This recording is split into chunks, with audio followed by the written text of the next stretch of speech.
Next topic smart speed calculation. So ఈ smart speed calculation అనేది divided into time mean speed.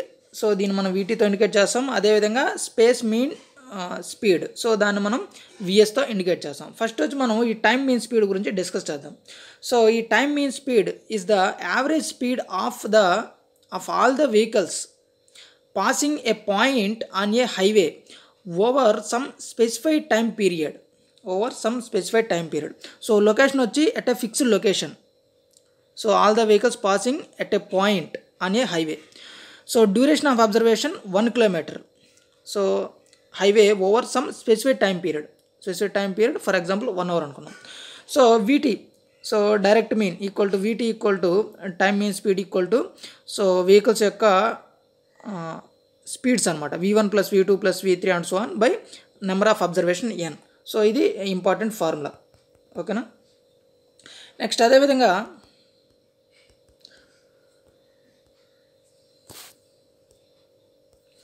Space mean speed Vs.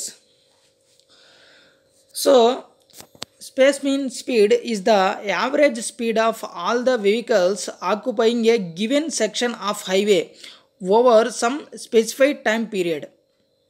ఓకేనా, over some specified time period. So it is the harmonic spot speed. So location వచ్చి some specified length అనమాట. So for example 1 kilometer length అనేది మనం తీసుకుందాం. Next అదేవిధంగా duration of observation వచ్చి fixed time అయితే మనం తీసుకుంటాం. సో ఇది harmonic mean. So this is the harmonic mean of spot speed. So harmonic mean speed equal to 1 అంటే మనకు ఇన్వర్షన్ వస్తుంది అనమాట. 1/v equal to so same ఈ వెహికల్ స్పీడ్స్ అనమాట. 1/v వెహికల్ యొక్క స్పీడు. నెక్స్ట్ అదేవిధంగా 1/v2, 1/v3 and so on అనమాట. Next అదేవిధంగా VS equal to space mean speed equal to so ఈ వాల్యూ అనమాట. సో ఇదైతే మొత్తం మనకు సమ్ చేసినప్పుడు ఎంతైతే వాల్యూ వస్తుందో సో ఆ value into number of observation into n. So VS equal to V into number of observation small n. Next one మనకి ఏదైతే టైమ్ మీన్ స్పీడ్ అదేవిధంగా స్పేస్ మీన్ స్పీడ్ ఉందో సో దాని యొక్క రిలేషన్ గురించి ఇక్కడ డిస్కస్ చేద్దాం. So relation between VT and VS equal to VS plus sigma square by VS. So ఇది కూడా important formula.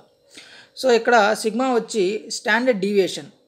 So when sigma equal to 0, so standard deviation 0 అయినప్పుడు VS equal to వీటీ అవుతుంది. అంటే time mean speed equal to space mean speed. So when V1 equal to V1, V2 equal to V3 and so on. So అంటే each and every vehicle యొక్క speeds అనేది ఈక్వల్గా ఉండేటట్టు మనం ఇక్కడ ఇమాజిన్ చేసుకుంటాం. సో యూజువల్గా వచ్చి యాక్చువల్గా మనకు వీటీ గ్రేటర్ దాన్ విఎస్గా ఉంటుంది.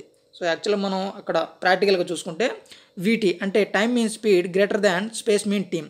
So VT equal to VS అయితే ఫర్ ఎగ్జాంపుల్ వీటీ అంటే time mean speed equal to space mean team అయితే ఇంపాసిబుల్ ఇన్ ఎనీవేర్. సో ఇది చాలా ఇంపాసిబుల్ అనమాట, ఇది జరగదు ప్రాక్టికల్ కండిషన్లో. సో ఈ విధంగా ఉంటుంది టైమ్ మీన్ స్పీడ్ అదేవిధంగా స్పేస్ మీన్ స్పీడ్ వచ్చి. So okay guys, if you like this video, please like my video and don't forget to subscribe to my channel. Okay guys, thanks for watching.